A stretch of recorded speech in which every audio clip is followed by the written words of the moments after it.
Sä oot kumminkaan niinku ton lihavampi.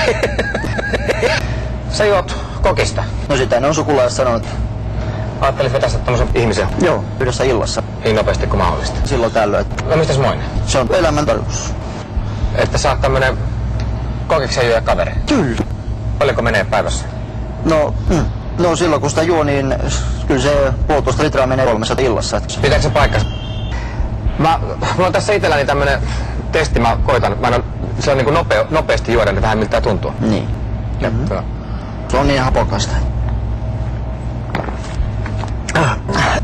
Siinä on noin hiilihapot aika. Kyllä. Näin. Koska nyt se on noin monta lasia niinku peräkkäin, niin ei toi mitään niinku ihmisen homma on kyllä. Vai onko? No sitä en hampaat sanonut, että ei se järkevää ole, että sukulaiset siinä menevät, mutta ei ole vielä menneet. Tätä ilmeisesti kukaan nyt ainakaan TV-ssä tehnyt toistaiseksi. Ei ole, eikä maailman tai Suomen ennätystäkään. Jos mä rupean tässä kaatelemaan, tässä on esimerkiksi tarkoitus niinku se, että aika tälleen tasaisesti. Se on tarkoitus. Tää näyttää ihan hyvältä. Hyvin kuplii ja hiilihapot on niinku kohdallaan. Mikäs sä luulet, että tulee olemaan semmonen ihanne aika? Tai mikä sulla on ihanne aika? No ihanne aika on niinku, mitä on kokeillut, niin 1,5 litraa 5 sekuntiin. 5 sekuntia. Mutta se sitten ihan isosta suppilosta ja niinku ison ja paksun letkun kautta. Nyt vedetään laseista, niin aika voi olla hieman Niin. hitaampi. Hitaampi, joo. Näin. Pullo on tyhjä. Se meni sinne. Olli Hokkanen. Suomen ennätysyritys. 1,5 litraa kokista mahdollisimman nopeasti. Paikoillenne valmiit. Hep! Akrobatiaa. Hep! Siinä.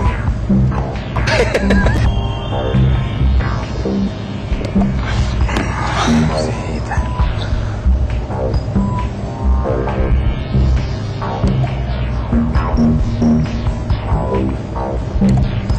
Ei jaksa enempää. Ei pysty. Ei pysty.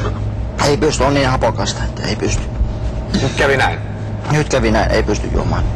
Ja tällä kertaa Olli Hokkanen ei tullut ennätystä. 3 lasia tyhjä, niin mikä meni vika? Juoma oli yllättävän happopitoista, että ei yksin se pystyy nielemään. Mutta tuliko sinulle yllätyksenä, että kokis on happopitosta? Ei vaan, kyllä tämä happopitoisuus tuli yllätyksenä, että kotona se ei näin hapokasta ole. Mutta täällä tehtaalla se sitten oli.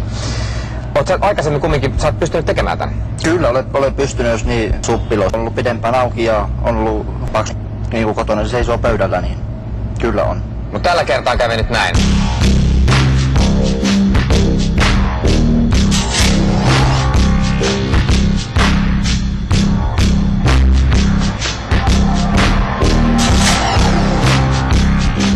Olli Hokkanen, kiitos käynnistä.